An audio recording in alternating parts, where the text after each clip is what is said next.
ইতিহাসে এমন কি সময় ছিল যখন মুসলিমরা বিজ্ঞান, চিকিৎসা ও গণিতের জগতে ইউরোপকে অগ্রসর করেছিল?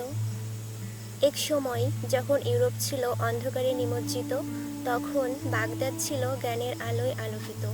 আব্বাসীয় খলিফারা শুধু রাজনৈতিক নেতা ছিলেন না, তারা ছিলেন জ্ঞান ও বিজ্ঞানের পৃষ্ঠপোষক। খলিফা হারুন আল রশিদ ও তার পুত্র আল মামুন প্রতিষ্ঠা করেছিলেন বায়াত আল হিকমা বা হাউস অব উইজডম। এটি ছিল বিশ্বের সর্ববৃহৎ গ্রন্থাগার ও গবেষণা কেন্দ্র।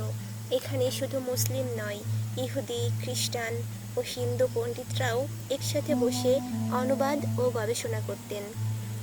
এখানে গ্রিক, রোমান, ফার্সি, ভারতীয় সব সভ্যতার জ্ঞান অনুবাদ করা হতো আরবিতে।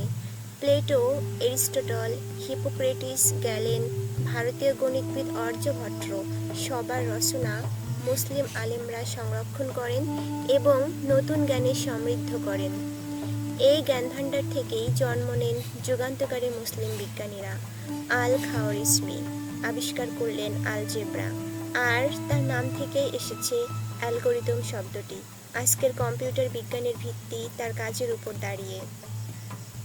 ইবনে সিনা লিখলেন ক্যানন অব মেডিসিন, যা ইউরোপের বিশ্ববিদ্যালয়ে ৬০০ বছর ধরে মেডিকেলের পাঠ্য বই হিসেবে পড়ানো হয়েছে। আল হাজেন প্রথমবার বৈজ্ঞানিকভাবে চোখ ও আলোর প্রকৃতি ব্যাখ্যা করলেন।